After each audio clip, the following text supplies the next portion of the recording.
नमस्कार, one India Hindi में आपका स्वागत है और मैं हूं आपके साथ विवेक। एलियंस की मौजूदगी को लेकर अब तक कई दावे किए गए हैं, लेकिन एलियंस के होने के अब तक पुख्ता सबूत मिले नहीं हैं। वैज्ञानिकों ने एलियंस के देखे जाने को लेकर भी कई प्रमाण जुटाए, लेकिन अब भी एलियंस के होने का पुख्ता प्रमाण नहीं मिला। लेकिन अब मंगल से एक ऐसी खबर सामने आई है जो आपको हैरान कर देगी। दरअसल नासा अब मंगल पर एलियंस खोज रहा है। वैज्ञानिक पता लगाना चाह रहे हैं कि क्या मंगल वो ग्रह हो सकता है जहां से एलियंस धरती पर आ रहे हों। इसके साथ ही वैज्ञानिक इस खोज के जरिए ये भी पता लगाना चाहते हैं कि क्या मंगल ग्रह पर इंसानी जिंदगी मुमकिन है। इस खोज के लिए अमेरिका की अंतरिक्ष एजेंसी नासा लगातार नए नए एक्सपेरिमेंट कर रहा है और इसी कड़ी में नासा के रोबोट ने मंगल ग्रह पर पहाड़ों की खुदाई भी की है।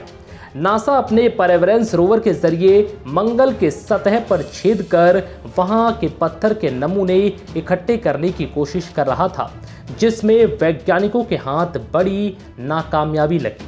रिपोर्ट के मुताबिक नासा का रोबोट रॉक नमूने एकत्र करने के अपने प्रारंभिक प्रयास में विफल रहा, लेकिन इस दौरान एक नई चीज भी सामने आई। नासा के रोबोट ने अपने हिसाब से पत्थर के नमूने ही भेजे थे, लेकिन वो नमूने पत्थर के नहीं थे। नासा का मानना है कि जिस जगह पर पत्थर में ड्रिल किया जा रहा है वहां पर अलौकिक शक्तियों का निवास रहा होगा। वैज्ञानिकों के इस विश्वास के पीछे कई वजह हैं। अमेरिकी अंतरिक्ष एजेंसी ने शुक्रवार को रोवर के बगल में एक छोटे से टीले के केंद्र में एक छेद के साथ कुछ तस्वीरों को प्रकाशित किया था, जिसमें बताया गया था कि रोबोट द्वारा लाल ग्रह की पहली बार खुदाई की गई। लेकिन रोवर द्वारा एक नमूना एकत्र करने और इसे एक ट्यूब में सील करने के पहले प्रयास के बाद पृथ्वी पर भेजे गए डेटा से संकेत मिलता है कि कोई चट्टान एकत्र नहीं हुई थी।